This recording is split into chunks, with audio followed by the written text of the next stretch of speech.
அனைவருக்கும் இனிய காலை வணக்கமும் வாழ்க வளமுடைய வாழ்த்துக்களையும் தெரிவித்துக் கொள்கிறேன். இளைஞர்களுக்கான ஒரு பதிவு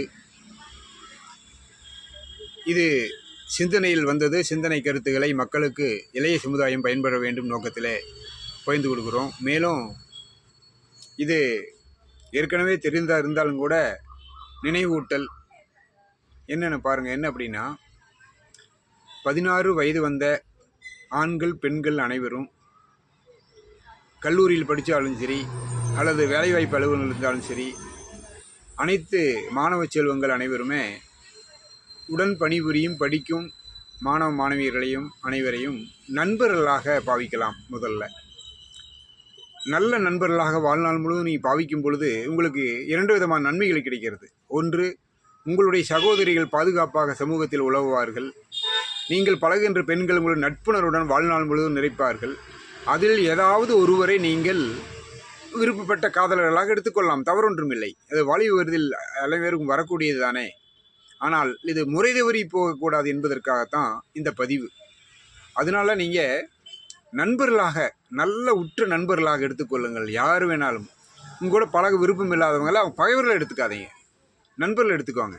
இந்த நன்மை கருதி நன்மை அடையும் என்ற நோக்கத்தில் தான் நான் பதிவு செய்கிறேன். வேறு ஒன்றும் இல்லை. எந்த விதமான எதிர்பார்ப்பு இல்லாமல் சமுதாயத்தில் நீங்கள் எல்லாரும் காதலர்களாக மகிழ்ச்சியாக சந்தோஷமாக சிரிச்சிட்டு இருந்தாலும் அவ்வளோ மகிழ்ச்சி அடைக்கும் சமுதாயத்துக்கு. அதுக்காக பதிவு செய்கிறேன். ஆக எல்லோருத்தையும் நின்று தொடங்க நண்பர்களாக, கூட பிறகு சகோதரிகளாக வச்சுக்குவாங்க, தப்பு இல்லை, நல்லது. முதல் இரண்டாவதாக எல்லோரிடத்திலும் நண்பர்களாகவே பழகிக்குவாங்க. நண்பர்களாக பழகும்போது எந்தவித எதிர்பார்ப்பு இருக்காது. வாழ்நாள் முழுவதும் நண்பர்களாக இருக்கும்பொழுது உங்களுக்கு சந்தோஷம் மகிழ்ச்சியும் பெருகும். சமுதாயத்தில் இந்த குற்றங்கள் நிகழாது. அதில் ஒருவர் உங்களுக்கு பிடித்திருக்குது, மிக நெருக்கமாக பிடித்திருக்கிறதுனா அதை காதலாக ஏற்றுக்கொள்ளுங்கள், தவறில்லை. ஆனாலும் எந்த காரணத்தை கொண்டும் அந்த பெண்ணுக்கு எந்த விதமான தீங்கும் இழைக்க மாட்டேன் என்ற உறுதியோடு இருந்தீங்க அப்படின்னு சொன்னால் நீங்களும் நல்லா வாழலாம், அந்த பெண்ணும் நல்லா வாழும்.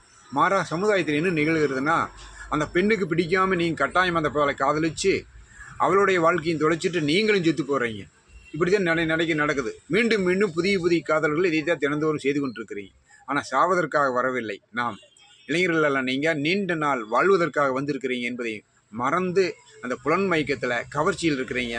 அதனால் வாழ்க்கையின் நிகழ்காலத்தில் வாழுங்கள் என்ற ஒரு நல்ல சிந்தனை இன்றைய நாளில் உங்களிடம் பகிர்ந்து கொள்கிறேன். இதைய எல்லோரும் சப்ஸ்கிரைப் பண்ணுங்கள். நான் நல்ல சிந்தனை மட்டும்தான் உங்களுக்கு கொடுக்குறேன், வேற ஒன்றும் இல்லை. கொடுப்பது நமது கடமை. உங்களை யாரையும் கட்டாயப்படுத்த நம்ம விருப்பம் இல்லை, உரிமையும் இல்லை. ஆகவே நல்லது என்று சொல்லி நீங்கள் எடுத்துக்கொண்டு கையாண்டால் எத்தனை விதமான நன்மைகள் சமூகத்தில் கிடைக்கும் என்று எண்ணி பாருங்கள்.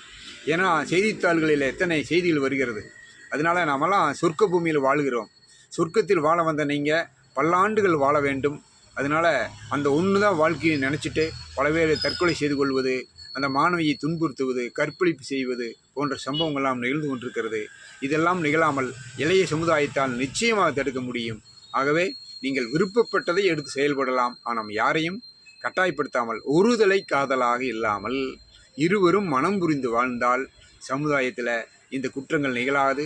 அப்புறம் திருமணத்தை அவசரப்பட்டு ஒருத்தர் புரியாமையை காதலிச்சுட்டு கட்டாயப்பட்டு திருமணம் செஞ்ச பின்னாடி டைவோர்ஸ், விவாகரத்து கோர்ட்டுகளில் தேங்கி நிற்கிறது. எத்தனை பெரியவர்கள் மன உளைச்சல் ஆளாகி கொண்டிருக்கிறார்கள். இளைஞர்களும் நீங்கள் ரொம்ப கஷ்டப்பட்டு இருக்கிறீங்க. இதுக்கெல்லாம் நிச்சயமான ஒரு தீர்வாகத்தான் இந்த பதிவு. ஆகவே மாணவ செல்வங்களே, 16 வயது வந்த அனைத்து இளைஞர் பெருமக்களே, இதை நீங்கள் உங்கள் சிந்தித்து பாருங்கள். என்னுடைய கருத்தாக எடுத்துக்கொள்ளாமல் இது நல்ல கருத்தாக இருந்தால் எடுத்துக்கொண்டு செயல்படுங்கள். இதை எல்லோருக்கும் பரப்புங்கள், எல்லா மாணவர்களுக்கும். என்னவென்றால் எல்லா மாணவிகளையும் நாம் முதலில் நண்பர்களாக பழக எடுத்துக்கொள்வோம், சகோதரிகளாக எடுத்துக்கொள்வோம். அடுத்தது சகோதரியாக முதலில் எடுத்துக்கொள்ளுங்கள். இரண்டாவதாக நண்பர்களாக பாவியுங்கள். அதில் உங்களுக்கு பிடித்தவர்களை எடுத்துக்கொண்டு திருமணம் செய்யலாம் என்று, காதலி திருமணம் செய்யலாம் என்று முடிவு செய்து இந்த சிந்தனை கருத்துக்களை பதிவு செய்து எத்தனை பேர் பதிவு செய்கிறீர்கள் அதை பொறுத்து அடுத்த பதிவில் மீண்டும் சந்திப்போம். நன்றி, வணக்கம், வாழ்க வளமுடன்.